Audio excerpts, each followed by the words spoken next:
So how is Iloilo City planning to deal with the surge in cases? Let's speak now with Mayor Jerry Treñas. Mayor, thank you so much for joining us on The Final Word. You've asked for a change from MGCQ to the more restrictive modified enhanced community quarantine for at least 15 days. What has been the response of the government? Yes, Rico. Since Sunday, we wrote the National IATF requesting for a more restrictive quarantine status. And I immediately on Monday released an executive order placing Iloilo City on modified enhanced community quarantine. However, I put it on hold until the National IATF approves our request. In the meantime, I have been requesting our residents not to get out of their houses if they can afford it.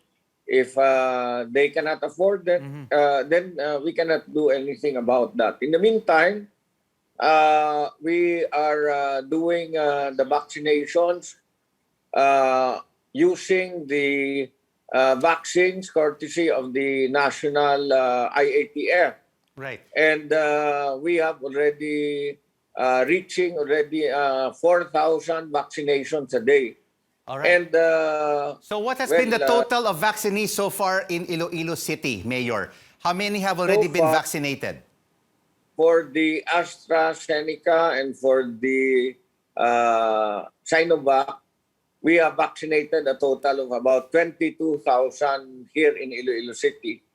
However, that's a long way since we are looking at a total of about 400,000 to be vaccinated here. And we, at the moment, we are relying only on the vaccines coming from the national government. Right. Since while the city has procured from AstraZeneca and also from Covovax, this will start coming in July. So Mayor, And, while you're waiting for the supply from AstraZeneca and Covovax, are you still requesting more vaccines from the national government? Because we spoke a couple of days ago to League of Provinces of the Philippines President, Governor Presbitero Velasco, and is appealing to the government for more vaccine supply for MGCQ areas.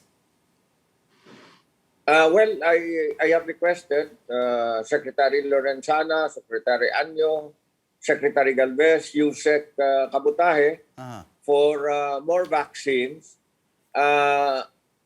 It has been very successful for Iloilo City. We went on an information campaign for people to get vaccinated, and we are very happy because even the doctors here helped out in our vaccination information campaign. And we do not have a problem getting people to be vaccinated. It is really the vaccines that are not enough.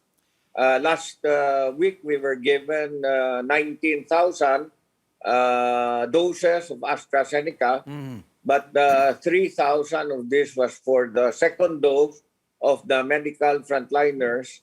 We are about to finish the 16,000 by Monday. But because, Mayor, tomorrow you've and Friday, only had we will have the about second. 22,000 constituents inoculated. That's still very far off from the 400,000.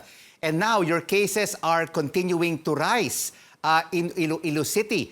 Are the hospitals already starting to fill up with the surging number of infections?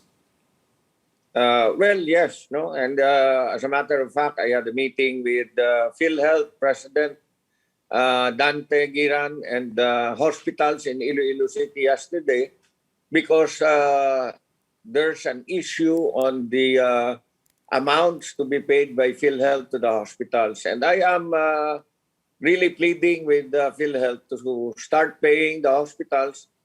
There is one hospital that's claiming 100 million, another for 99 million, two for 74 million. And, you know, we are not a big city, and 100 million or even a 30 million billings from PhilHealth is really affecting the operations of the hospitals. Medical services, indeed, the mayor have to be unhampered and have to continue. So PhilHealth has to pay the bills. Iloilo Mayor Jerry Treñas, thank you so much for joining us on The Final Word.